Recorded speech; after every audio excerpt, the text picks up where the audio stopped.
Yo, welcome back to another episode of the Immigrant Section. How are all y'all doing? What are you saying? It's your boy, Abbas Wahab. First things first, as always, do me a favor, hit that subscribe right there, all right? Subscribe to the YouTube channel, and if you're listening on iTunes, Spotify, or Google, hit the plus follow, the same thing. Join the Immigrant Section, when these episodes drop. I give that just every time, and who knows if it even works. You know what I mean? Mm-hmm. But anyways, enough of all that. With me today, sitting across me, I haven't seen this man in a while. Honorary Jamaican, my boy, Jam Easy. Hey, thank you. Honorary Jamaican. I hope I'm a friend of the show here at the Immigrant Section. Oh, wow. I love what you've done with the place here, Abbas. Last time I was here, it was the beginning of the pandemic, and now, hopefully, we're at the end. Beautiful, right? Yeah. Fucking we sandwiched the pandemic in the middle. We took a picture holding a measurement tape with 6 feet apart. That was what we did for that show. God, that bullshit at the beginning. But you had to show distance in the pictures. Yeah. I don't even know if we recorded that one on video because it was a little bit like, should we put this on video? No. I have never recorded an episode I didn't release ever. But like, yeah, when you imagine, yeah, of course it came out, bro. What are you talking about? You probably saw. I thought just the audio. No. Okay. It's like it was all fucked. No, but it was weird before the setup. How we would like be kind of sitting side to side. It was odd. Huh? It was, and it was in the sunken chair. Yeah, and it does make you feel like a little vulnerable. It's like if a guy comes in here to fuck us up right now, I'm in a sunken chair. Yeah, you're like, low.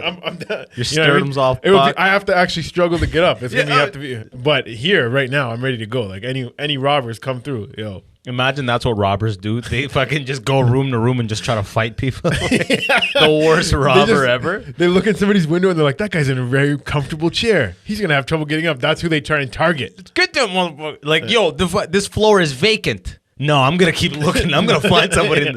That's just a psycho looking to fuck somebody up. It's not even a robber. It's just a guy looking for fights. An insane motherfucker. Jesus. What's going on, bro? I haven't seen you in a minute. Man, life's been busy. I can't complain too much. I got a new job and working crazy hours and making nice money, man. You told me you're doing the mobile van stuff for sets. Yeah. I don't want to talk about it too much because every fucking set I do, you have to sign some confidentiality agreement and all. Why would the driver have to sign an NDA, buddy? The people talk in the back. Pros of this job: great money, easy work. Cons of this job: everything you do, you have to fill out like a 50-page document. Oh my God. Deal memos. I'm like, God damn. Anyways, I don't even know what I can say, what I can't say. All I will say is it turns out the secret in life to making lots of money is working tons of overtime. Bro, that's been the thing, bro. Why do you think people are unionized everywhere? Who knew? You just have to work lots of hours to make lots of money. Yeah, right. It's the secret. That's it. Commit all the hours you have and you'll get extra pay. It's wild, man. All these things that people want. I want to be in shape. The secret is eat healthy and work out. Who knew? If you want to make lots of money, the secret is work lots of overtime. Work hard. It's so simple, but we make life so complicated, don't we?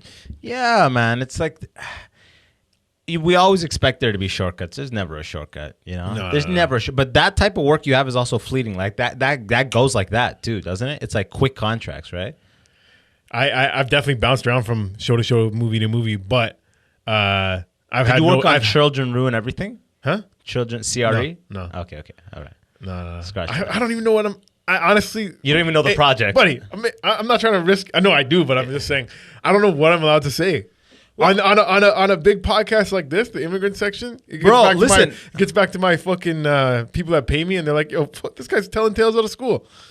Bro, I'll act. I'll get booked for a thing, and I'll say, and I sign the NDAs. As an actor on set, I'll say exactly what we did on this podcast. Yeah.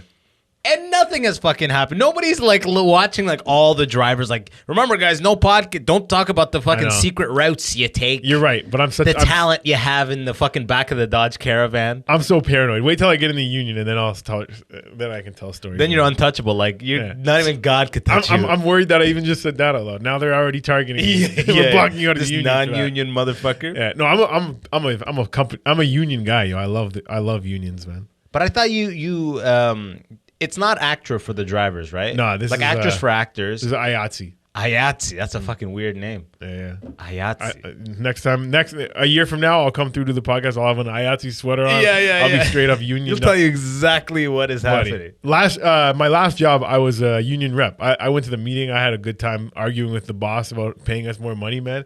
I like unions, man. I'm a fan. Well, the reason for unions is pretty much to just protect against the man, so to speak. But unions, and it's for the boys. It's like straight up. Certain places, not the one that I'm working at now, but other ones will be like, if you're working too hard, an older union guy will be like, yo, slow down. You're going to make us all look bad. Yeah. That's pure union shit, bro. It's like, we have a pace set at this company. Don't fuck with that. Yeah. Man, even in the automotive plants, a lot of them are unionized. Yeah. Stuff like that. If you do somebody's job, there's a formal thing you fill out that'll get that person in trouble. You did my work, therefore you've made my existence here less justified. Yep. And the union protects me against that shit. No, that's true. Like, we don't play with that. You put that fucking like box down, son. That's my box. Yeah. There is some of that at this. It's like the departments are so like, this is for that department, this is for that department. Because there's sometimes where I'm not doing anything and I'm like, I would want to help somebody with something, and they're like, nah, dog. Nope. Just sit there and chill. Sit down. Do fuck all. Unions are sick if you are like, if you're the worker class, like if you're in that crew, that's when you want to be union. But if you own the business, you fucking hate union. Oh, yeah. You hate union. It's so funny. My dad, he's always been like a plant manager in different warehouses. And like, so the way I'm like, so like, I love unions, he hates it. He's like, the union always give him trouble and stuff. You know, and they're untouchable too. Yeah. Oh, they're untouchable. Like, I had a buddy who, like, same thing, who the guy who told me about that, you can't take people's work type deal. He worked at a GM plant right outside Woodstock, and his boss told him, "Look, if you get into an issue with one of these union guys, I can't help you." Yeah. He told him that you're on your own. If you get into a scuffle or any disagreement with union people, I can't protect. Like, it's past. It's over my head. Oh, yeah. It's going to the union at that point. You're going to deal with their reps. Yeah. You're just don't fucking cross anybody in the union. No, it's true, man. Yeah, man. That's just too powerful, bro. The last warehouse I worked at, the union was like, the senior guys were so like protected to the point where there's certain things that needed to be done to make like machines run that they just wouldn't teach anyone else, because they're just like, even these guys like ultimate job security. They'd be like 68 years old. They're like, this company literally cannot run if I'm fired. So they're so secure. Like, it's crazy, man. That's so wild. Like, there's no redundant. What happens if that motherfucker is sick? I don't know. I honestly don't know. I don't fucking know. He gets double sick pay or some shit. Like some crazy pay to come in while sick. Yeah, man. One guy technically retired, but he still comes in to set up machines. That's the ultimate pay, by the way. Because those guys come back as consultants.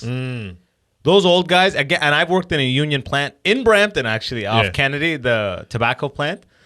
What they would do is, again, there would be knowledge that was like, very specific knowledge for this guy who's there 40 years doing this thing, and no one else can do it. So when he retired, they brought him back as a consultant, and now it's like a fucking like hourly rate. Now it's like double the price of what he was getting before. For sure. And he's untouchable too. Yeah.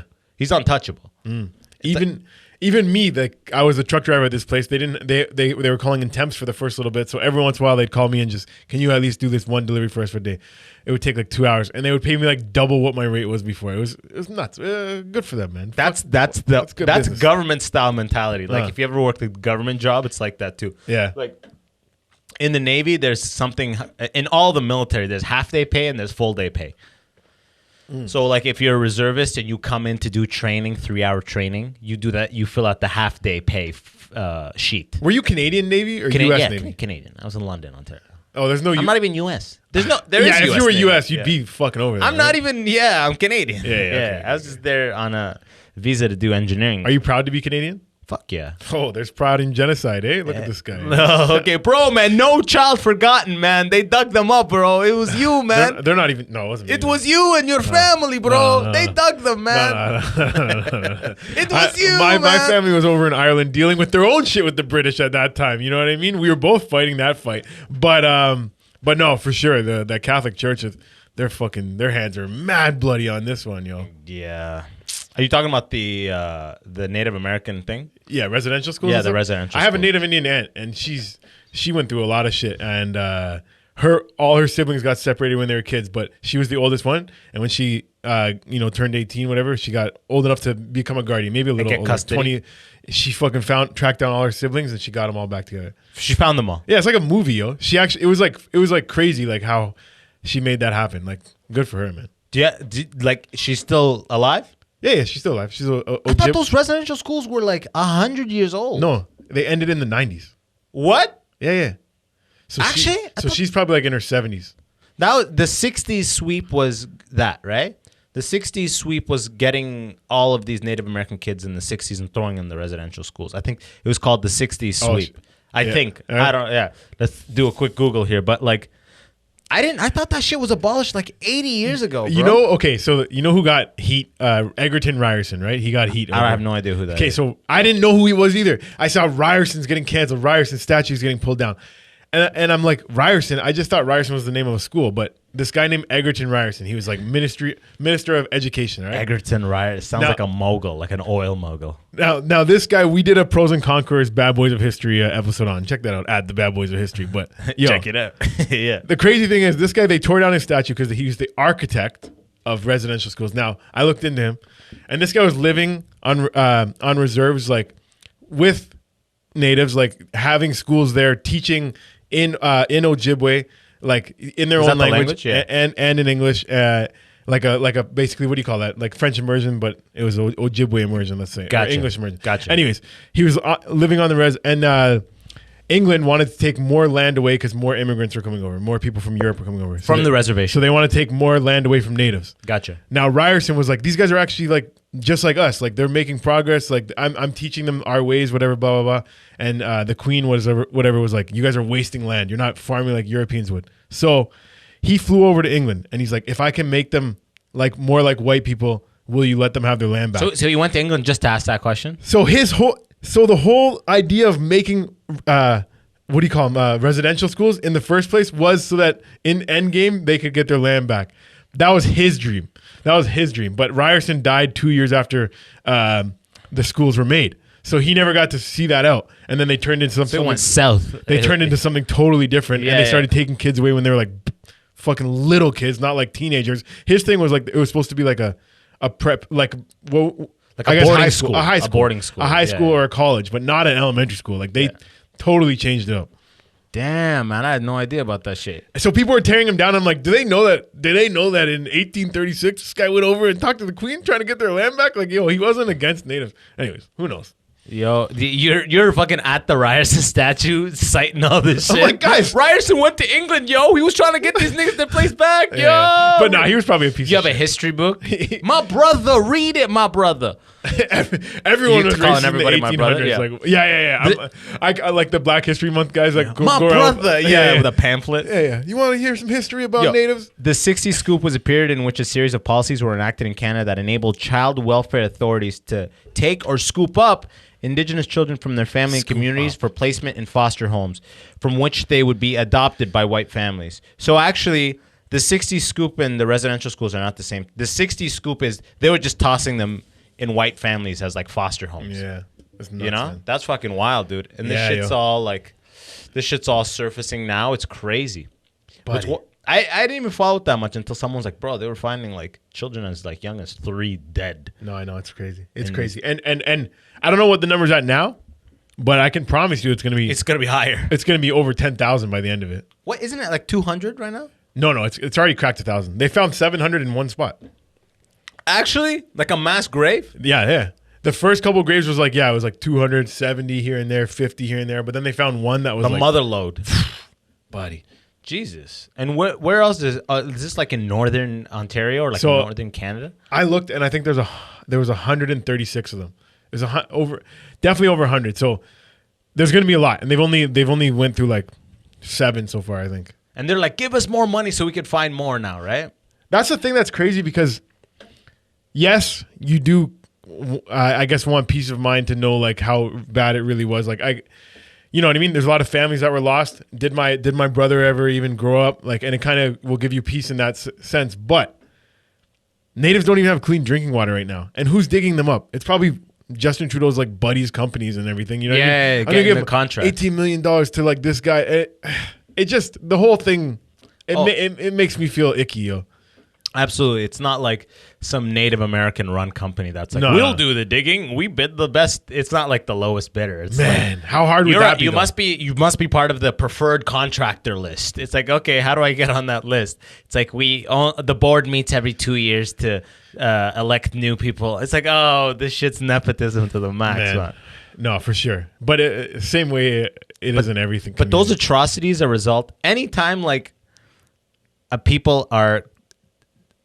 a republic is established and the losers pretty much are killed a lot of the time, subjected, become slaves, whatever it is. It's gonna be a horror show. It's gonna be a bloodbath. You know what I mean? Yeah. Like what's happening here is like no one is really surprised, but I don't think people realize like how young these kids actually were. Oh yeah. Because I didn't. They're like, dude, some of them were as young as 3. I'm like, 3? So that means they were taking them as fucking infants. As like the worst one I heard. So priests were obviously fucking these kids. Surprise, surprise. I didn't know that, but I can only assume that. So it was church. It was a church run thing. Like these residential schools had a nuns church. Nuns and priests were the ones that are like teaching them, being principal, all that stuff. So the one story I heard on the radio, a guy, he was working as a child at the residential school, and he's in the infirmary, whatever, and he saw a baby. Like I guess a priest got a young girl pregnant. So as soon as she had the baby, they brought the baby down and they threw it in the fucking fire. Jesus Christ! Yeah, man, it was horrific. That's some fucking like ancient Egypt shit. It's nuts. That's wild, man. It's nuts, yo. It's so the hypocrisy that happens at the religious institutions, especially the Catholic Church, man. Their brand is so strong that like it overcomes like constant proven pedophilic fathers for like generations. Knowing it's a fucking epidemic. Yeah, it's not like take them down the street. 1-2 guys doing it. It's like, no, it's happening all over the Vatican world. is aware, and we have distributed a memo among all of our branches, and this type of activity will cease immediately. Like, no, it's not gonna cease fucking. And they handle it like it's Nike doing a press conference. You know what I mean? It's like, yo, all of your people are raping children. They're like, yes, well, there's clearly been some misconduct. It's like, no, you can't fucking say it. You can't just say like misconduct. We do not accept these type of like, oh my God, this bullshit like legally coached statements. Yeah. It's really fucked because you think, okay, a priest has to be celibate. And as a child, as I grew up in the Catholic Church, I would look at that and be like, man, it must be tough to be celibate. But then it's like, well, it's not that tough if you're just fucking all these kids. Like, oh my God. Well, in my church, there was no stories of that. There was one priest that got in trouble. Sounds like you're in denial, bro. No, there was one priest that got in trouble for gambling away the church's money, though. That's just hilarious. And he was the best priest. Oh, everyone loved him. Father Mike, shout out. Where you at? Buddy. All the kids loved him. He was so funny. Yeah. Everyone else boring. Oh, speak like, for the Lord.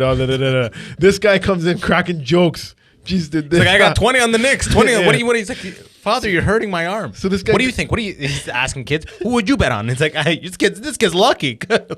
This guy disappeared for months.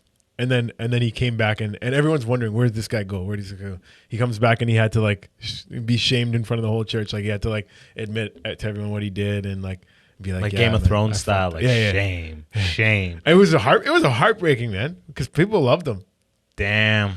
At least he wasn't doing pedophile shit though. He wasn't. As long as you're not doing like touching shit, then I can almost killing or any of that. Even if you fucking sold crack across the street. If you murdered somebody, I could forgive that. Depending on the context of the murder. Yeah. You know, if you got off on manslaughter, you fucking took a right too fast. You know what I mean? That type of shit I can forgive. Obviously, if it's like a premeditated mastermind plan of murder, then no. But like, obviously that's not the case. You're thinking if it's not pedophilic shit, then they're a regular father in my mind. I guess gambling is also, they're regular people. They're regular people. But that's the thing. The temptation of, if you can't get women, you got to do something. You know, you got to gamble, you got to do darts. But then the question is, do they become priests because they have these urges to fuck children, and then they're like, I should just be a priest because like there's no, I shouldn't give in to that urge. But then now you have all. I needed a safe space. Yeah. That's a great question. I've thought about that. Or like, is it the desire of sex gets so hard that they're just like, fuck it, I'll fuck a kid? Yeah. I think it's the former. You like there's a thing called they were pedophiles before they became priests, not priests. Then they pedophiles. had some urge that made them like, when you become a father, you swear away women, right? You swear away in like, the Catholic Church the possibility of like having a family, fucking essentially, right? Yep. So if you voluntarily go into that, you already like, I'm cool with not fucking again. Right off the bat, you're cool with not fucking again, right? They don't appeal to you. The women don't appeal to you in a way that you could write them off. You commit to this church, I'll write the rest of my life no pussy, sure. Right? Let's look at that. But just be surrounded by children, teach these children no more pussy. Yeah, you know what I mean? Yeah. Like there's a thing called the swimmer's body illusion, where it's like someone, like let's say you wanted to get fit, and you look at swimmers, and you go, "Yo, I want a body like that, so I'm gonna start swimming." Right? Then you start swimming and you realize the people who excel at swimming are the ones who had that body type to begin with. You can't get that body. They're only good at swimming because they were born with that body. So I think that's the shit with they went into the church because something inside them was like, I would like to be surrounded by children and no pussy. That's cool. Ooh. So you're saying some guys are just getting into it like straight up like, I'm going into it to fuck kids. Like my idea was they're having these urges and they're like, I'll just become a priest. Maybe that'll keep me away from it. But then it ends up bringing them close to it because it serves up kids on a platter to them at some point. Yeah, I mean, all of these organizations where the young kids fall prey to this type of like predatory behavior, it's always shit like the Boy Scouts. It's always shit like the Catholic Church. It's always shit where they have total jurisdiction over these kids and they have them with no like chaperone around. I don't think if you go to camp, you're teaching camp a bunch of 10-year-old boys, and at the end you're like, I'm gonna fuck one of these boys. You're not gonna do that. You had to get into that counselor position because something inside you was like, I feel good being surrounded by this company. Fuck, man. I think that's really what it makes is. it questionable when you look at any priest and you're just like, are you one of those guys? You look at any camp counselor and you're like, what the fuck are you a camp counselor for, bro? Dude. Why are you a camp counselor? Why are you a Boy Scout captain? But I do get it, though. What, are you like helping young men? You fucking pedophile, man. Just get jumped. But man, there's a long line of Boy Scout culture, especially in the United States, that like being handy, independent. So I get it. If your grandpa was like a military and then he came from the war and there's no more war and you're young, he goes, you're going to be in the Boy Scouts. And then you put your son in the Boy Scouts. And there's none of this weird shit happening, and eventually it does start happening. But it's like, I feel like the majority of fathers, not actual, just general, like biological, priests and fathers, and the majority of like these counselors are not doing this type of activity. But it does magnetize those people who want to exploit that environment. What percentage do you think of priests are doing some nasty have done stuff? Or want to do? What's the question? Let's say have done. Have done? Yeah. Less than 10%? I imagine it would. See, here's the thing. It's happening openly, right? And these churches have multiple fathers, right? Altar boys. How about we cut that altar boy shit out? Get a grown man to carry the candle for you. You know what I mean? We don't need altar boys anymore. You guys had your chance with altar boys. You fucked it up. If you actually want to go further back, it almost looks like the way the Bible was written, the way the whole thing is set up to foster and to legitimize, and not even necessarily legitimize, but to protect this type of activity. Like the fact that it's been recommended to be this type of boy since a long time, you know? And this type of like fucking boy shit has been around since the Greeks and like the Romans. This is old shit. Even some of these pedophilic guys who get caught, they're like, it is only now that society looks down upon it. He's like, yeah, dude, you're not going to fucking talk your way out of this, bro. There's some Greek philosophers that we all, you know, some girl posts a nice sexy ass pic and we'll put a caption of like Aristotle said this. And all these guys were just fucking young boys when they're back in the day, yo. No caption. No caption. It's like, this is the philosopher. This is a philosopher that we're living by these words. And Aristotle fucked the boy. So like what? Yeah. But the here's the real thing that's like fucked up for me is like, I feel like, let's say you're born and you want to do this pedophilic, you have some affinity for this. You know it's fucked up. I don't get how people are born with it. I think it's like a fucking... Just how people are born like and become gay, whether you think it's born, nature, or nurture. Like I've met some very effeminate young boys where I'm like, this has to be you. He's gonna be a gay man. Yeah, he's already gay. Like the sexuality's not. How do you tell if a little kid's a pedophile though? I don't know. But here's the thing. It can't. Yeah, right. Like he's around people his age. That's those pedophilic tendencies. Putting his hand on the guy's knee next to him, and he's like, "Get your hand off his knee." Yeah, exactly. Damn, this kid's feisty. But like those type of kids, like you are born with this. You want to do this, and you're fucked. You will go to prison and you will be killed in prison because the molesters get killed in prison right away. Like society looks down upon this shit, right? So now as they should. And so now you're just fucking suppressing it, right? What I wonder is in the future, what type of like treatments or actual like exit strategies they have for a person. You go to a clinic, you're like, I want to touch a kid, but I know I'll be fucked and I can't stop thinking about it. What the fuck do I do? Kill yourself. Yeah, exactly. That's the only solution you have right now is to kill yourself, pretty much. But in the future, I imagine there'll be like some injection or some like anti-pedophilic why don't we therapy. have a vaccine for that? Like, what the fuck are we wasting all our time on this COVID shit? Let's cure pedophilia. That's a real problem in the world. That's the clip I'm gonna cut from. Yeah, that's the real problem, dude. I love it. Like, so how has science not figured that out? Like, smart guys. Because it's at the bottom of they're figuring just trying to work on cancer. How is that? They're trying to work on cancer first. I would honestly rather cure. I think the numbers are way lower than like the people dying of like diabetes, people dying of like heart disease, cancer. They're like, let's fix cancer. Get molested? No, because one guy, one pedophile can molest like tons of kids, and then it's like. Then he passed. It's like a fucking spider bite. But that's a mental scar. Now this kid becomes a pedophile. It's called, the R. Kelly cycle. Oh man, that's the R. Kelly cycle is what psychologists call it. Yo, you like that. So from like a scientist point of view, they would think that is like if they were to triage like the things that have priority, life-threatening shit. Cancer will kill you. You get it and you're dead. There's treatments, but you're gonna die. That has to be higher than like, okay, this pedophile can possibly touch a person who will have like a mental scar from this and it'll lead to a cycle. That is less life-threatening than like diabetes and stuff like this. I got a good would you rather for you. That's my boy right here. You have master of the would you rather. You have kids. Yeah, you know what I mean. I don't have kids. No, but let's say you have. Do you want to have kids? Yeah, do you want to have kids? Hell yeah. I don't want to have this conversation. You want to be a dad. Shit. You want to be a dad. Fuck yeah, I want to be a dad. All right, sick. You don't want to be a dad? I do. Yeah, that's the whole point of life. So, how old are you right now? Turning 30 October. 30. Okay, yeah. So let's say 5 years from now you have a kid. Okay. So by 45, your kid's 10 years old. You're enjoying being dad. You're enjoying being dad. Now, would you rather die of cancer at 45 years old or have no pedophile ever fuck your kid?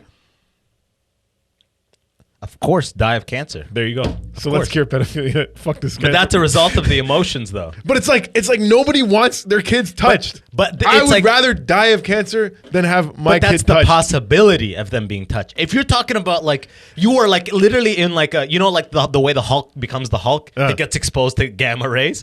If you're in a situation where a pedophile is inside a fucking X-ray chamber and it's like you step in here and save your kid, you're gonna probably get cancer from this exposure. Yeah.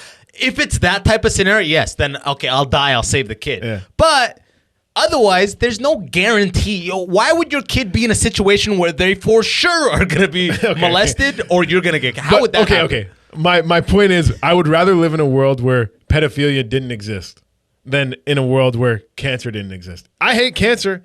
I hate pedophilia, but pedophilia is worse. I'd rather live in a world where cancer doesn't exist than pedophilia doesn't exist. You want to keep a couple pedophiles around, eh? No, if you you're gonna miss your you fucking to abolish cancer, bro. Cancer, just like that's the scariest shit, bro. Cancer. Have you had anybody dying of cancer in your family? Yeah, dying of cancer, no. But I've had that. Your body turns on you, and you just fucking wither away, bro. You're in and out of the hospital. I shouldn't even tempt that. And your family watches you wither away. Yeah. Or a priest makes you suck his dick. And no one knows about it, and it just mentally fucks you up. And now you go do it to another kid. That's horrible, man. It is horrible. It is horrible, right? But cancer is killing people in masses, whereas this type of shit, society's putting pressure on. Like, if you get caught doing pedophilic shit, we've set society up where it's like, unless you're a priest, unless you have the brand power of fucking the Catholic Church, you're done. No one is on your side. No one wants to represent you in prison. You're the first person that the fucking inmates go after. Everybody comes after you. Like the natural system of things, like the environment kills you as soon as you're outed, assuming you're not a fucking father now with a priest. I would like to know the facts on this. How many people have died of cancer versus how many people have been molested? That's why I got the laptop, bro. People that have died of cancer, they will have slightly accurate numbers on that, pretty close. But people that have been molested, there's like, we'll have to probably double that number, whatever it is, because a lot of people wouldn't admit it, and a lot of people wouldn't get found out. Right? 83,000 cancer deaths in Canada in this a year in 2020. Okay. And what's the how many people are molested in Canada every year? How would they even get this? Conversation. Yeah, exactly. How do they do the sampling of this? But 83,000, I think they could bang with that number. In Canada, we have millions of people here. How many rapes happen in Canada each year? See, I'm not talking rapes. Okay, but how many? We're talking molestation. Statistics can almost 19% year over year. Here we go. Okay. While Ontario Coalition of Rape Crisis Centers is troubled to learn of the many Ontarians that reported sexual assault in 2018, over 74 individuals per 100,000, according to Statistics Canada, up from 62 per 100,000 the previous year, we are in no way surprised. Reveal a year-over-year increase of 19%. Okay, so this groups together stuff over 18, which goes to like 90. That's like fucked up too. Rape's obviously the worst too, but we're focusing here on molestation, right? Yeah. By the way, monetization is definitely turned off on this video. You know what I'm talking about? It's gone. My bad, we might as well really, start saying. Oh my god, we might as well go ham. It's lost already. But like, put this one on Patreon. There you go. No. Do you have a Patreon? This is for the people. Yeah, I got a Patreon. Yo, by the way, check out Patreon. Bonus episodes. What do you do for bonus episodes? I release a solo episode once every Friday. Yeah, sick, man. Yeah, solo episodes and some other shit. I'm on episode like 40. I gotta try harder, man. It's work, man. I've been doing podcasts. Shout out at the Bad Boys of History and Wagwan with the Wagwan. But you got 2 podcasts going now? Yeah. Me and the same guy, me and Colin Cummings. Shout out at Colin's Process. Is this your cousin? Same last name? Nah, he's Cummings with a G. I'm Cummings with a no G. The only I'm Cummings with these nuts. Yeah. But yeah, man. So I've been doing the podcast, but I think I got to put a little more effort into like putting out clips and stuff. Yeah, it's every time I put out a clip, we get lots of listens. Every time I don't, fucking barely anything. That's how it goes, man. Like it's just like you were saying with the fucking overtime shit, right? Yeah, it's like who knew that the results are a direct proportionality of like the effort you put in. You know, who would have known that shit? I know. But you could tell that you podcast a lot. You're nice on the mic. Thanks, man. I've been nice on them. I went to school for radio broadcasting, yo. Yeah, okay. You clearly got straight A's, dog. Yeah? Yeah. I love doing commercials and stuff there. It was sick. And you even did strip club DJ, didn't you? Oh, yeah. Now, come to the stage. Candy. Yeah. Hell yeah. Back then, I was more shy, though. I wish I did it after being a comedian because I feel like I would have been on the mic more. Like I would have been hilarious. Tell the girls coming down, tipper, da. But now I feel like I would have went off on the mic. Like I would have had lots of fun on it. Give it to Candy. Yeah. How many like car name strippers were at the joint you worked at? Candy, Alexis. Candy's not a car name. No, Alexis. Is Alexis? Lexus. Well, we'll give it. We'll lose the A, but no, I don't think car names. I'm thinking There's Diamond. one girl named I'm thinking Red, Bambi, Kisses. One chick named Ford F-150. No. Give it up for F-150. 2 girls fought over the name Maya. Like I'm Maya. It's like, no. That's so funny. She's like, fuck it, I'm Ferrari now. Like, why would you go with Maya? Why do you think car names? You've seen car names for girls? What would a car name for stripper be? Mercedes, Lexus, okay. Ferrari. Ferrari? Bentley seems kind of like masculine a little Bentley bit. seems like he's gonna be a big bitch, yo. Yeah, Bentley. Yeah. Oh shit, she's got like a lot of room inside, guys. This one's a double wide. Give it up for Bentley. Yeah. This one's got a big hood. Yeah. Man, times are crazy, bro. Times are crazy, aren't they? I love podcasting. Isn't it the best that this is like the thing? I mean, I don't know if it's the best, but I mean, it is. I'm not talking about this this conversation with this content. No, this conversation is great. I just mean podcasting in general. I don't know, man. I'm so lost in life now. What the fuck are we doing? You know what I mean? I'm just trying to be funny on stage when I touch the mic. I don't know what the fuck I'm doing with podcasting. I know. Honest. Like, I know. Same here. I want people to pay attention to me, but honestly, the best results I've got from like getting followers and stuff is my IG lives. If anything, I should do more of those. Oh yeah, those were nice. Those were nice in COVID, man. I liked hopping on those. Before COVID, I had less than 1,000 followers. After doing all those IG lives, I got like 1,300. Actually, just it's not a lot, but it's a big increase in 1 year. Man, I'm in the same boat, dude. All I'm doing is like my shit is marginally growing, but it's growing. I'm just taking solace in the fact that it is growing. You know, if it was on a constant decline, then it would be pretty like fucking disheartening. But it's a small growth, and I'm like, yo, it's like I've said this 1,000 times. The first episode of Joe Rogan I listened to was episode 676 or something like that. 670 something. Damn. Joe Rogan, the guy from Fear Factor in LA. Took him 700 episodes almost to get to me. So who am I to think that me, who has nothing, can't get to people in 100 episodes of my... Like, it takes so long. We're going to be on the mic for, like, life. You know what I mean? I know. So it's just, like, pace yourself type of shit. But I know it is fucking hard. You want, like, big milestones. It's so true. Consistency is so key. And I saw you just missed an episode for the first time in a while, right? In, like, a year and a half. And how many episodes are you at? This is episode 114. You mean you're doing right now? So you didn't miss an episode until like 100 something? I did episode. Remember? Okay, so shout out to this guy right here. Him and Raheel Sheikh. You guys used to have a podcast called The Wet Beak. Oh, yeah, you guys used to do it with Patrick. Yeah. And you linked up that studio for me. I started the Immigrant Section because you hooked up that contact. Okay, this whole thing. I'm always for the boys. You know? Yeah, this whole thing is a product of your hookup. You know what I mean? Yeah. That's why I told you, honorary Jamaican. You know what I'm talking about? Hell yeah. They got him, bro. This guy even has N-word pass. You know? I've heard him say it. No, you have not. Never. But like, one time, Patrick, like almost a year into it, Patrick took holiday off, and I couldn't get into the studio with him. Yeah. And it was like 2 weeks I couldn't drop an episode. So I said, fuck that. That's when I bought all the stuff and I moved it to the basement. And since I did that, which was January of 2020, I didn't pause an episode until last week. Never took an episode off during COVID. Yeah. And I actually felt bad a little bit. I was like, oh, fuck. But then all of the people, because I posted, I was like, yo, I'm taking a week off. I'll be back. Everyone's like, yo, you're good, dog. Just chill. Go do your thing. We'll be here. You know? This is a designated studio. You don't have to set it up and take it down every time, do you? No. See, that makes a big difference. I move these curtains, it's like. I think if I move next year and I make one room a designated like podcast space, then it's like, or whatever space, then I'm committed. Right now, just setting it up and taking it down is like one step to think about.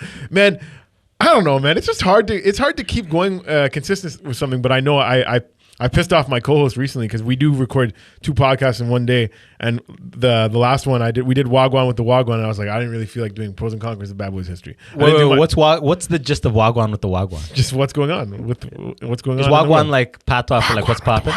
Like what's going on? Yeah, what's going on? Yeah, that's so basically this rapper that I know, he had a song called "Back on My Bullshit" a couple years ago. His name's Charlie Noir. And I just love that song. It's like, Wagwan with the Wagwan. Wagwan with the Wagwan. Back on my bullshit. Here I am. And we like that song. That's the name. That's my intro. So I'm like, can I use that as an intro song? He's like, yeah. Is he a Brampton man? No, I saw like Saga. Okay. GTA. Yeah, but he's like before when he made that song, he wasn't under the same affiliate that I used to DJ with. But now the Stay Out Late, that's the team that he's on, whatever, the crew. That's like who I used to DJ for. So now he's in with them, so that's how we all linked up. I love it, man. It's the way you answered that. It sounded like you're like a 40-year rapper, who's talking about the history of how it's like. Trust me, man. Like Nas, how he linked up with Large Professor. Yeah, it was just down the block. You know, the man had this, and we had the jockey, and we just rolled up. And that story will be way more interesting when we're all famous. When shit pops off, you guys are gonna come back and listen to that story. Be what the fuck, Jam Easy, Stay Out Late, Charlie Noir. They're all being talked about on the Immigrant Section.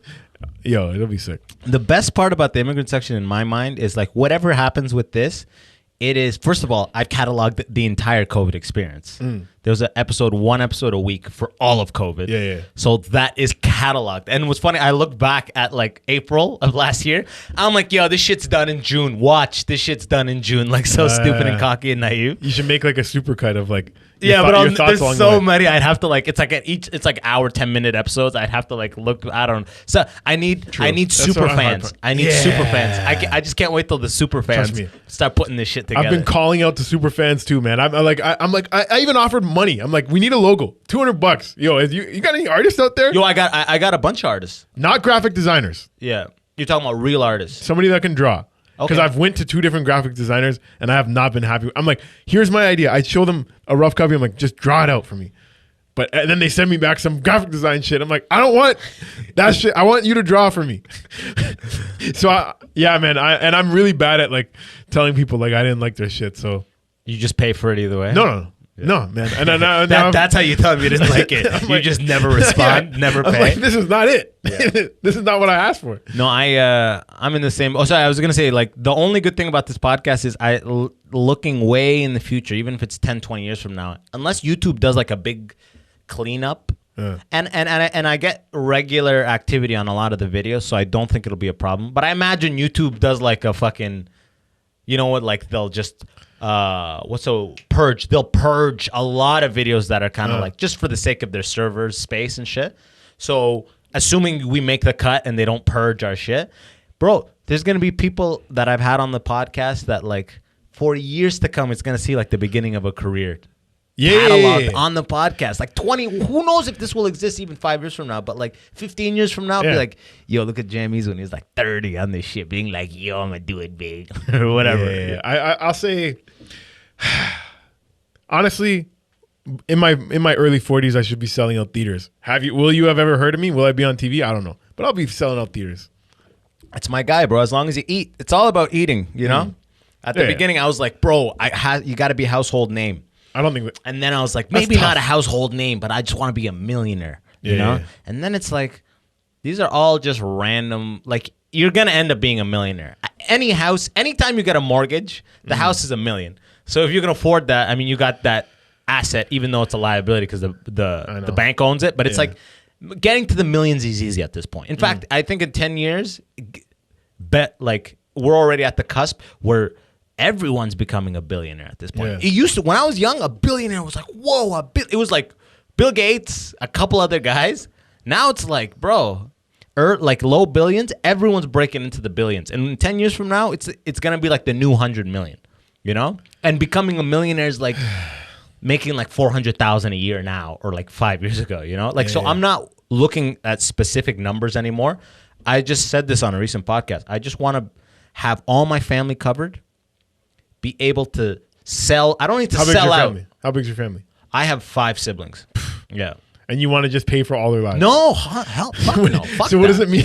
What does it mean? All of my family covered. Covered. If anything comes up, they don't need to go try to chase down a line of credit. I got their back. You know what I mean? Like they're still living. No, you can't. You're not doing anybody a favor putting them on life support like that. Okay. Being like, yo, so any money, my mom will be that case. Of course. Yeah. Of course, got to take care of moms. Yeah. Shout out to moms up there. Oh, but get her the G-Wagon? Yeah, you know what I'm talking about? For sure. My mom will get spoiled if I got rich, 100%. It will happen. But no. So to be covered is like if your brother or sister came and was like, I have a business I need to invest in. Can you lend me this money? Yes. Or their kid needs a surgery. Or their kid needs some tuition. Emergencies and investments. And investments and just... Like, it depends on the level that I reach, right? But I want to have that covered because I'm not like, I don't want too much shit. I did my thing where I did the corporate, I sold my soul for the corporate game. Yeah. And got a bunch of money. Yeah. And I had my fun with that money. Yeah. And then like, it just like a sadness came from me because like, I didn't like what I was doing, but I signed away for the money, right? Yeah. So now I know that feeling. So I'm like, fuck that. So now whenever I get money, my mom, I'm like, yo, you good? You what do you need? You like, because the money doesn't do anything for me. What I want is this podcast to be like Toronto's #1 pod. That's what I want to be like, or be like on stage, be like, I'll sell out anywhere in Canada, and then I'm going to the States, and I can go to Australia. People are excited to see you when that's what I want. Boss is coming to town. Exactly. It's not the money shit I'm chasing anymore. 100%. I agree. But what making it in my mind is now, got my family covered, got my basic needs covered 100%, like no worry. Like I'm talking about, I never have to think twice about buying a meal out in my life. I could eat out every meal for the rest of my life. Okay? Attach a monetary amount to that. That's your dream. No. Attach a monetary amount to that. Okay. Where it's like, I'm not like, oh, I should cook tonight. Fuck that, okay? Yeah. Get that out of here.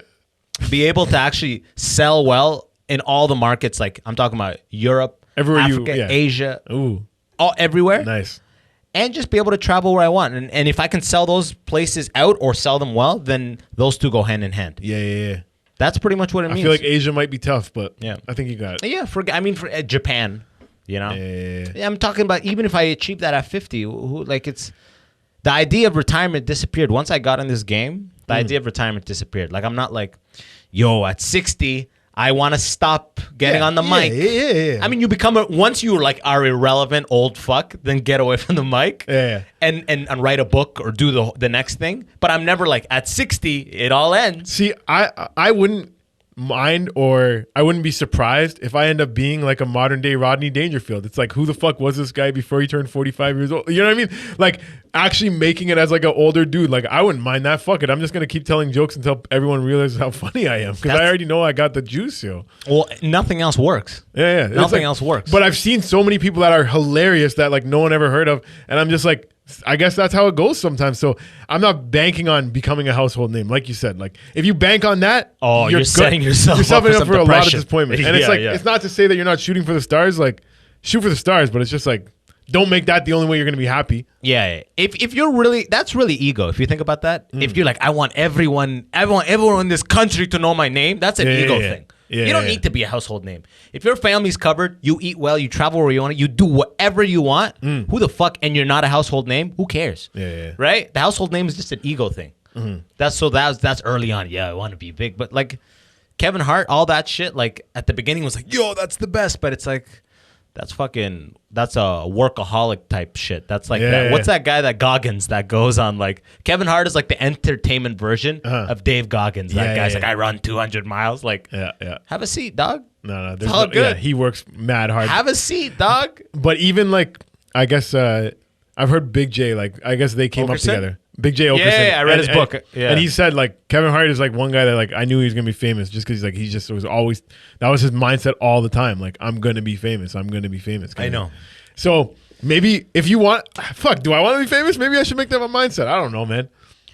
I don't know. I think I think if you just pace yourself, there's a beauty to like success that comes in a paced way. You know, because like look at Justin Bieber. He hit the height of shit when he was like less than 20. And now his whole life is like Justin Bieber arrives home and fucking girls are waiting and he's talking to them like, yo, I live here. If you could just like not be here. Like this is his life in his 20s. Imagine he has 40 more years of this shit. I wanted Sebastian, the way Sebastian did it was nice. He didn't really hit until like his late 30s. At that point, he was a god level comedian. You know what I mean? Take it as it comes. No, it's true. It's true. And fucking... yeah, man. I'm in no rush. Even some of these. I said I'm in no rush. Sebastian Maniscalco is a pretty big name. I'm just trying to think. There's even some big names that you still can go ask like Joe Public about. Go ask like your girl if she's not into that comedy, or just like a random friend. They say, oh, do you know, say Doug Stanhope? Pretty big name.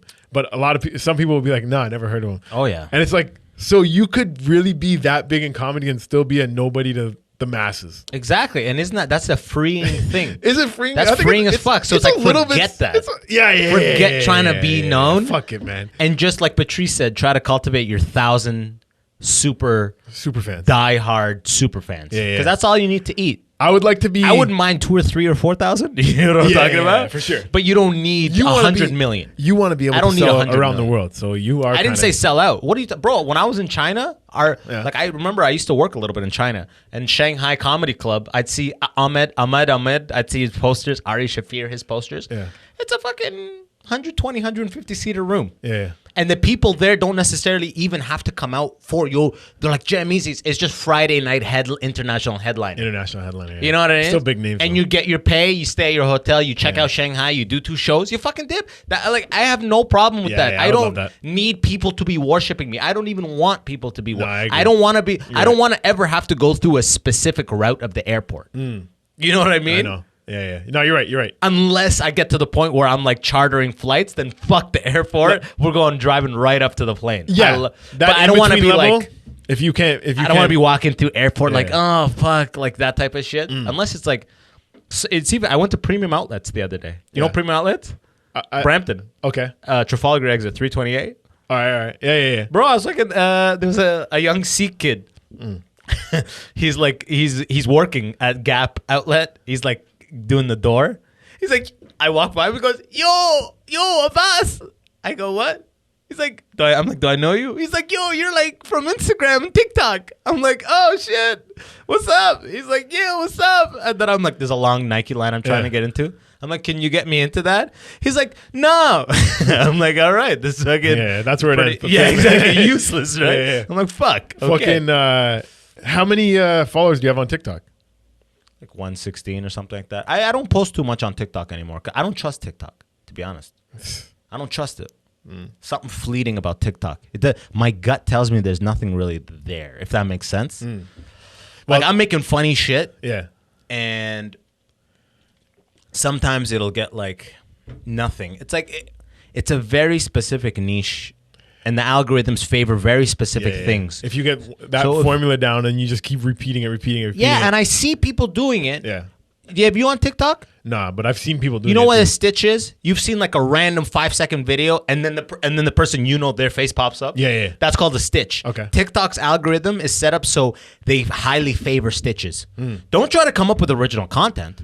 Just stitch shit. Yeah. So I'm tell like, me you're something without telling me you're something, and then it's exactly, and then it comes in like I did enough of them. You know what I mean? But now it's gotten to the point where it's like you gotta follow certain trends, and it's so hard to do well and actually be seen with like really organic shit. Some people are doing it, some people are killing it, but it's like there's very specific ways and a very specific type of humor.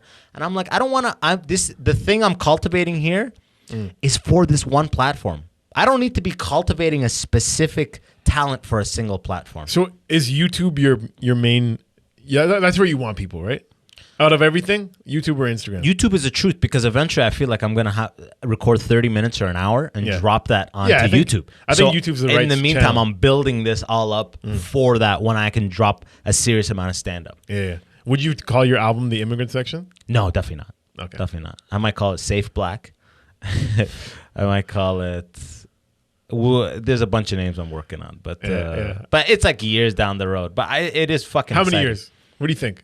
Let's set it. And let's set it, not to say it could be sooner, but what do you think's the at latest? I mean, if it's like a 30-minute, it's a short. I could do it now, but like, but when do you think good? Actually, no, it wouldn't be good. Okay, yeah. So actually, like making it like the first thing you want to put out. Yeah. I wouldn't want it to be like it would be an album and and I would do the video. Okay. One like the same. Yeah. 4 or 5 years. Nice. Yeah. Sick. 4 or 5 years from now. Like 5 years from now is my 10-year mark. So I respect the art because I used to be like, yo, 5 years I'll be like blah, blah, blah. But it's like respect the art. Give whatever it is you're trying to do a good 10 years. Okay. Because right now I'm better than I was before. And like every 6 months you hear a thing before you're like, ugh, fuck, you know? Yeah. Just give it an honest 10 years. And then I'll drop it then. And who knows, maybe at 9 I'll be ready. Who knows, at 11. I'm not setting a milestone like, oh, fuck, I'm at year 9. I need to fucking put it all together because year 10 is, no. You know what's so funny? Like 3 months into comedy, I recorded a half an hour. That's crazy. and at Do you still have it? Yeah, at the time I thought I was smashing. Yeah. And when I look at it now, I'm like, God damn, you suck, yo. I was getting laughs, but like just watching the way I told jokes and stuff and like being so nervous and like head down here and there, like I'm just. You had 30 minutes 3 months in, buddy. Did I? Or did I just? Yeah. You know, what I mean? Yeah. It recorded for 30 minutes. Yeah. It was okay though. But. Yeah, man, I had fun doing it, but I remember it's just so funny that like now, like then and then later, how you look at it is so different. Like that's how comedy is. Like you really progress, you really do change a lot, and it's like you can look back on those old sets and be like, whew. That's why I like don't want to rush that, because it's like my Illmatic. It's my coming to the world. This is the thing. This is my 10 years of effort distilled into this piece of art. Yeah. See, what's crazy with a is sick album cover. Like, I'm gonna do it like it's a rap album. This is my coming to the world fucking album. Yeah. So I don't want to rush that. Yeah. I don't need to rush it. I'll know when I'm, even a year 8, if I'm like, I got it, I'll record it. What's crazy is rappers, they don't take that long to perfect their craft. And a lot of times, some of their first albums is some of the best albums that they have. Yeah. Because they're the hungriest. 18, 19 years old, like DMX, Nas, even Pop Smoke last year, like he was, what, 19, 20 years old when he died? And that album was fucking solid, yo. And who knows if he would have topped it in his life. He might have got better, or that might have been the best thing he ever put out. Right? Enter the 36 Chambers, Wu-Tang. They were arguably the best album. Or they were all like early 20s, 19 to 21. Isn't that nuts? Isn't that nuts? Crazy. It's crazy. Whew. But that's that youthful obsession, right? And slowly everyone has girlfriends and wives and kids, and now they got managers, and now they're trying to do commercial deals. So you divvy up your day, and what you're trying to create becomes a pie. Whereas that first thing you're making, it's 100%. So rapping is more like sports than comedy. When you're coming up in school, like you don't even have another day job. All you do is that sport, or all you do is rap outside of school. That's it. And then once you hit 18, 19, you're fucking either ready to go to the league or ready to fucking drop an album. Exactly. It's literally fucking 2 Chainz rapper go to the league, man. I love that album. Hell yeah. I love 2 Chainz. But that's the gist of it, man. It's like I'm not in a rush, and that's the beauty about the podcast. It's just because you work on the podcast is its own muscle. Now that I podcasted I'm going on about 2 years now, and I listen to Joe Rogan stuff. And now when I listen to Joe Rogan, it's like this guy sucks, man. I'm way I don't no, not at all. I'm just putting words in your mouth. Even the stuff he says and repeats, you could get that gist where it's like, whatever, you say this all the time.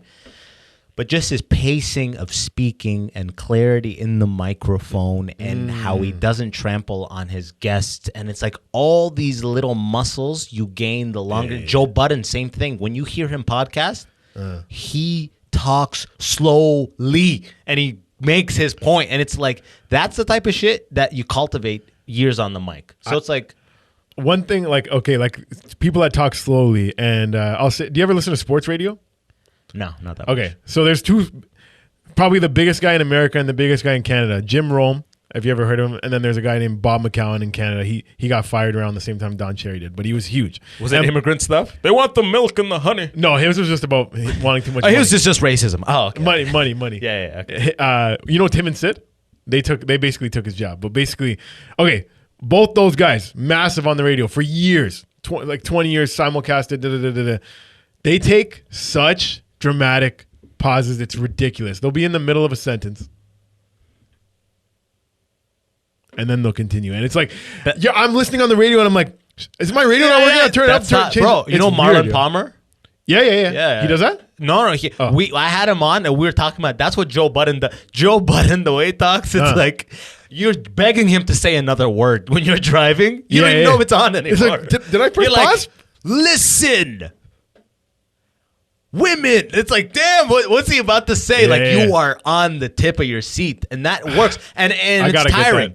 It's like a cadence. It's just like comedy. You speed it up, you slow it down. Because if you stay at that pace, it's fucking tiring. You're like, okay, it is. I need someone who's just talking at normal speed. And I'm a high energy guy, but I do, I got to work on slowing it down a little bit, dramatic pauses, because it also gives you more time to think. Be a little more calculated with what your next thing you're going to say. I say a lot of blah, blah, blah, and then I shouldn't have said that. Oh, we're recording. And you're not even hearing what I'm saying anymore because you're just like, fuck. Yeah. But that's another thing about podcasting that, like, I used to be, let's say we're having a back and forth. You say something that triggers in my head the perfect thing to say, and I stop listening. Yeah, you're like, shut the fuck up. I'm waiting for you to stop talking so I can say the thing, and you're not even listening anymore. Yeah, no, I know. And that happened once or twice today. You got to be able to just toss it and just be like, okay, that the moment to do that, it's gone. It's gone. Because there was something that happened earlier that I was like, I wanted to get in, and now I can't remember it. But the fact that you let it be shows that you've progressed to that point that you can let it go. Before you would have been like, man, like 20 minutes ago? Yeah. I want to say I don't really know. If I could come up with it, I would be saying them. But I can't remember.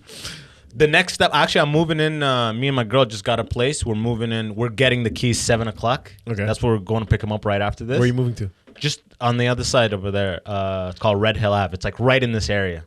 If you guys plan on getting married, I'm gonna get my efficient license, and I'm just putting that out there. If anyone wants to get married by Jam Easy, That's so funny. This guy, he's like, yeah, you got a lot of little hustles going. Yeah.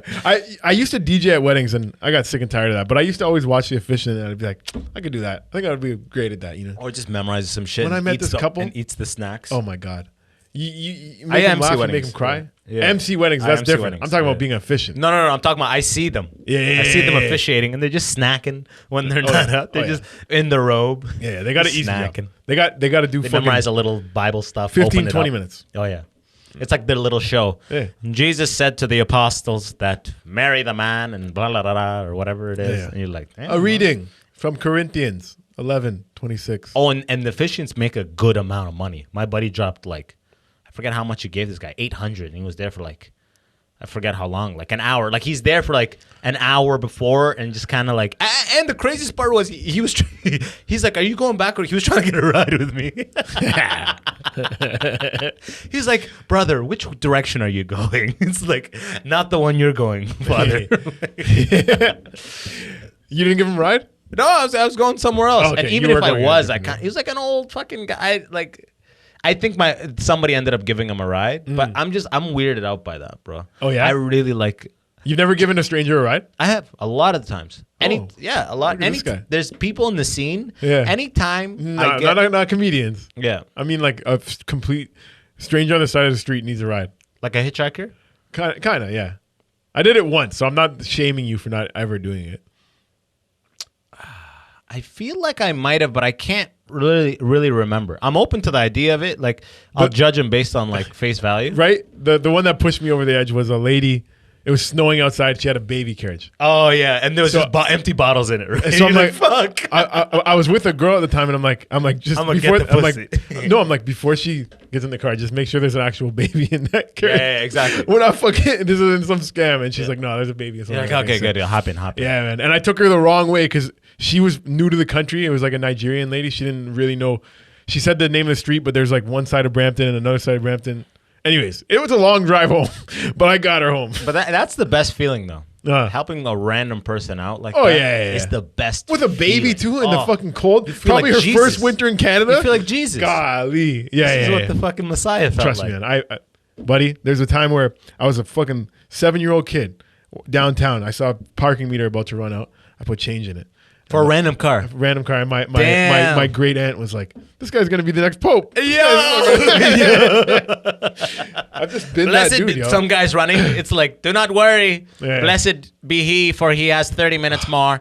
Yeah, man. I'm always about the people, yo. Always about the boys. Well, fuck comedy. You got to become Brampton mayor. You would actually get elected. Official Toronto man and honorary Jamaican. You would be landslide victory. I know a girl that ran for office, and it's so funny. Like she was such a smart girl and so nice and everything, but now she's just a disgraced politician that never got any votes, yo. What's the disgrace part?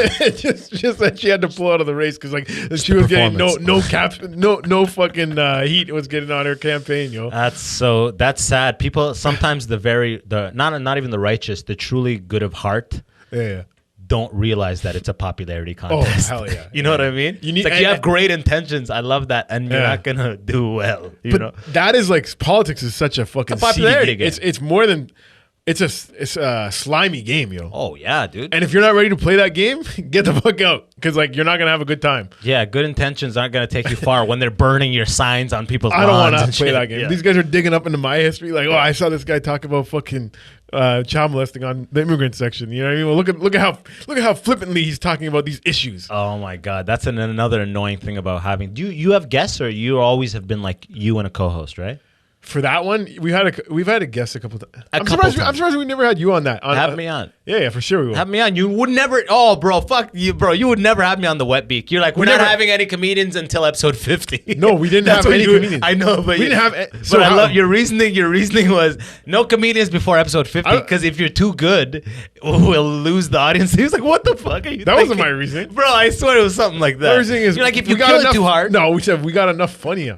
We don't need to add any more funny. You know, we had guests that were like a girl that just loves fucking black guys, and we just interviewed her about that. That was our second episode. Oh yeah, I listened to that episode. Rahil had a crush on a white girl that loved black guys, and I'm like, and he's like, "Can I ever get you?" Give it up. Did she tell him no? It's never gonna happen. The girl that came on the show, yeah. She straight up told him that wasn't the girl that he had a crush on. She just gave an opinion of a white girl that loves black guys. You know? Oh, okay. Like, yeah. I remember actually listening to that episode. It was fucking hilarious. Yeah. That girl was a great guest. Did you see that one girl that was like, I sucked off 7 of these players? Did you see that one video? Yeah. And her family disowned her. Buddy. Of course they're going to disown her. That's tough. She worked for her dad's business. She got disowned. But obviously the Instagram, spikes. Maybe because didn't they make their own podcast for a little bit? But I guess it just flared out. It was called it was like something about thoughts on. Oh whatever. my God. And it had like 3 episodes because that Adam 22 guy that they originally had the interview with, I guess he produced it for them, but then I guess he was just like, fuck these girls after like a couple episodes. People try to parlay their 15 minutes of fame into like a cosmetic brand, a million things. You know what I mean? It's like, yo, I have this thing. There's no actual foundation or base here, but the light is on me and I'm going to announce. It's like, it doesn't work like that. If you became famous, what accessory would you want to sell first? Hats, shirts, a necklace? Oh, I've been working on new shirt and hoodie design, and they're finished. And I for the podcast or for yourself? Section, okay, good. For the Immigrant Section. Yeah. And I have another thing which I don't want to say the name of, but I really thought you were going to say, and I have one for you here. Right now. Exactly. Here you are. But I am probably going to use your supplier that you hooked me up with in Brampton. Yeah, that guy's great. That guy's pretty sick. He quoted me some pretty decent prices. Yeah. But I mean, I have a good taste for fucking clothing and design. And like, I'm not designing the shit myself, but I'm working closely with designers to get these designs. So they're fucking dope. And we'll choose the colors and we'll make sick shit. So that's probably what I'll say. I have every week, at least one company reaches out to me, go, we love your TikTok and Instagram. Sell these bracelets. You know what I mean? We'll give you like, how much do you charge to like promo our shit? I just delete that shit. I'm not going to use my fucking like audience and sell them random shit So you've never seen anything that you like? I've done this a couple of times already. I've made a bunch of TikToks and a bunch of Instagrams. Like I did this a long time ago. But now since I've like actually really invested in making sick designs. Now you want to do your own shit. For a year, you're not going to see me being like, get Movado this, or like, I don't do that shit. Because it's like, I'm going to design the shit. And when I tell you to buy some shit, I designed it. I designed it collectively with some artists who I'll plug. It's not like these are unnamed guys. These are sick artists, Toronto guys. You know who I looked into getting sponsored by just because I'm like, I want to try it out? BetterHelp, right? They sponsor everything. I looked at the list of the podcasts they sponsor. It's like hundreds of thousands probably.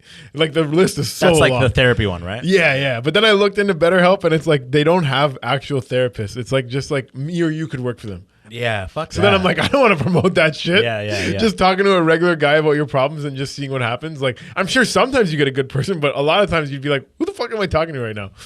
I'd like, I think based on like my demographic, like most of the listeners of this podcast and most of my audience is males or females, 25 to 34.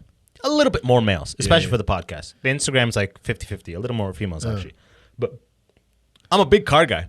So if fucking like Motor Oil sponsored me, I'd be like, yo, if you change your oil, own Castrol 5W30 synthetic promo code, I'd be any car thing, I would be 100% down to promote. Like I have as a sponsor. Manscaped, they sponsored me for a tiny minute and it didn't work out.